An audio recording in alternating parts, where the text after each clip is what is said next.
Good morning. Rather cold Hobart this morning, a bit chilly, but plenty of activity. And first thing to say to Chris Lewis here is congratulations. That was a mighty win yesterday. Yeah. You must be feeling pretty good about that. Well done. Yeah, the whole team is incredibly excited, and Christian is such an amazing guy to sail for, such a passionate sailor. So yeah, we're all thrilled. Yeah, and I think a pretty popular win too, it has to be said, 3 times runner-up or something like that. Yeah, the whole bridesmaid thing, but I feel like all of Australia was pulling for us, so we felt it. Tough for Andu, but they were remarkably good about it. Interestingly, talking to a couple of them, they said, oh man, that's just racing, it was extraordinary. We'll come back to that one in a moment, but I just wanted to ask you about the conversation we had before the race. And by the way, I did want to just agree, the Andrew Comanche guys, the whole team is just amazing, and they were incredibly gracious. And I don't even know that I would have handled it as well as they did, because it was tough, but they are class acts. They are a class really act. Tough competitors. Very good. So I'm going to go take you back to that point at which we were cruising Yacht Club, it seems like forever ago. And we were talking about weather, and the one thing you were saying is that it's in the gods to do with that high level low. Sitting up there at a high level, and they said what that does will affect what this did.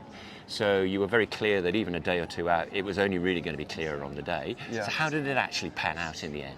Yeah, so I think the morning of the race, the models really started to line up, and we had a tight convergence of the forecasts of each model, and so we felt like we had a pretty good handle on what to expect, and it largely played out. I mean, certainly you saw the split of the fleet, where a lot of the faster boats went offshore and a lot of the other boats stayed along the coastline and picked up that really good current.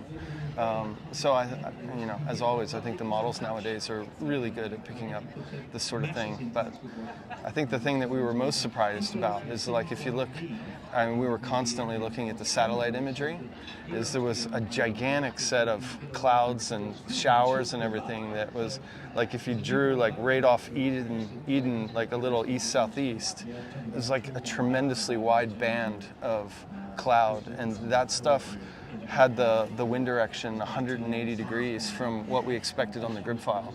And so lots of twists and turns for sure. So, the models are great, but they certainly don't pick up everything. And I think Ty Oxley from Off the Boat was saying it was just throwing it down rain. You could barely see the front of the boat at times, Yeah, well, and plus we were going so fast, with the wave. I ended up taking a video, and it's just astonishing seeing how much waves, and, the boat looks like really tranquil sitting here at the dock, but that thing going in thunder and fury is a sight to behold. It was really cool. Tony Mutter was saying, I think at one point in all that mayhem, they virtually physically lifted the boat, launched the boat at one point. Yeah, I certainly felt it, because you come off the whole thing's carbon fiber, and it shakes and pounds.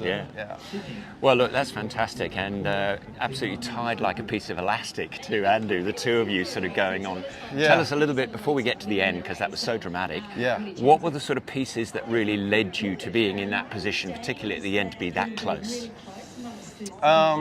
Well, I think first of all, it was a mindset. We had a never give up, never say die mindset. And we never let the distance get us down. And at the end of the day, we know that Comanche's the fastest boat in the world. And so they're kind of expected to be in front of us. So when they were, it was kind of normal. And when we were right next to them, we're smashing them. And so that gives you confidence. And like I said, during the race, there was so much cat and mouse that we felt like we were really in it for the whole race. And it goes to show too, oldish boat and heavier and everything else as well, but it still really sailed incredibly well. So even in the light airs, you're still keeping that boat moving really well. Yeah. Well, two things there, I think. One is the crew. All the messages that I've gotten there. So the crew work on our boat is just incredible. We have the Spanish guys up there on the bow, and our trimming team is just extraordinary. You have Goffey and Lucas and Charlie, they're so good, and then Brad Jackson on the main with Scott Beavis. This team is extraordinary. It is, and it has to be. Oh, sorry. The other thing is, one thing that I was thinking a lot about after the big boat in particular, and as a team, I spend a lot of time talking with Tony Mutter and Chris Nicholson and Ty Oxley, the boat captain. And we thought a lot about all the boat-on-boat stuff with Comanche. And I put together like a matrix of where we're even with Comanche and where we're weak compared to Comanche and where we're strong. That's interesting. And the strong part is a very, very small part of the sail chart. Wow. But the weather that we got here in the Derwent, where it's light, is where we have a chance. Right, and so, that's interesting. And why is that for such a heavy boat? Why would you have the chance over her? Yeah, because I was really unexpected for me too that we're that much heavier. But I think that Comanche's so wide and flat, she gets super sticky in the light. Yeah. And for some reason, we have an ability vis-a-vis them to ghost along. Yeah. And I think coupled with that crew work, where we came out of some of those jibes and tacks and stuff, and we become very slippery. And so in my mindset was like, no matter what happens, if there's a shutdown in the Derwent, even a little one, we're on them, and we have a chance. Yeah. Well, let's talk a little bit about that, because it was extraordinary. So the top of the mast on Comanche, spotting for wind, and you guys still way behind, and then you just chose that western shore. What was that about? Well, I mean, when we saw Comanche on the other side, I had flashbacks to last year.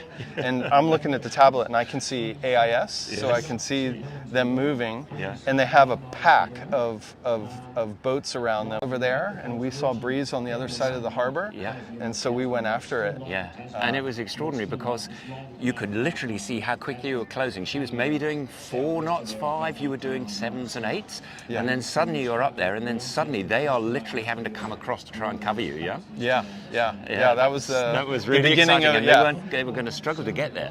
At that point the gauntlet was thrown, and like, who knows, it was a roll of the dice after that. But you know, I know some of the locals were like, Louis, you know, there's a few rocks just straight up there. I was like, I got it, don't worry. But that's part of it. Is like and that was really interesting too, because watching at the back of both boats here is all that sort of choreography between the skipper, the trimmers, the tactician and the navigator. And you were saying that not only are you calling runway for depth, but you're also trying to talk about splits. So tell us, what does that mean? You were talking about 4-2 splits. Just explain to us what you're doing there. Yeah, so I'm constantly having kind of a low-key dialogue with the tactician, which is very factual, like 4 minutes this way, 2 minutes this way. And in that case, like say we have a mark that we both decided that we're heading towards, I'm just guiding based on the numbers how far that is. And so if you said it's 3 and 3, that means 3 minutes this way, 3 minutes that way, it means it's dead downwind from you. Right, so when you say 3, you're meaning on one jibe and then across to the next jibe in order to lay that. Well, 3 minutes in each direction. And then so ultimately what I'm doing is, once we agree on where we're going, I'm giving those splits, but once we got towards the end, it's my job to pick up the finishing marks, right? Because there's a gazillion boats around and lots of stuff happening. And then I just help us zero in on... Do the dip to the line, was that right? What was going on? You were high of the line, and then you made a very late jibe to come in, Yeah, well, I mean, the issue is that you know, we were doing the ding-dong back and forth, and at one point we were just in a bad position. They were stealing our wind, they were bow in front of us, and we were going to lose. And Nico bit the bullet and came up and around their stern and managed to like make it work and get ahead. And then once you're ahead, then all of a sudden you realize I got a jibe in front of them, and they're on starboard and we're on port, and I mean, it was really exciting, like incredibly exciting. But if you're in a situation like that, having Tony Mutter drive is like probably arguably one of the best drivers in the world. And Chris Nicholson is one of the best tacticians in the world. You know, and then all the trimming and crew work that we've already talked about, and it becomes like, okay, we have a shot. And then once we got across the bow, oh my God, it was something. And then at that point, you know, I'm looking under the sail to pick up both, because you can't hardly see anything. Like that masthead 0 is enormous, you know, it's like a blackout curtain. And so, it was just so fun. and extraordinary. Both boats, just all the tactics and calling. One was slightly ahead, one was trying to run the other up. It was extraordinary to watch, and all the crew work on both boats right to the very end. There wasn't a fluff there. I think just at the end when Andu had nothing and she got a slow unfurl, but it was too late then anyway. But man, that was good to watch. It really was. It was one of the most exciting finishes to a race I've ever seen. Well done to you all. I can't even imagine a more exciting finish to an ocean race. I mean, exactly, when I was reflecting all this, I realized we were closer at the finish than we were at the start. That's a good point, it's incredible. Like, I don't even know how that happens. To see that finish, and I think like everybody else, we're delighted that you guys have got up finally and got the win. So enjoy the celebrations and the rest, and hopefully we see you back in Oz at some point again soon. All right, thank you. Thanks so much. Yep.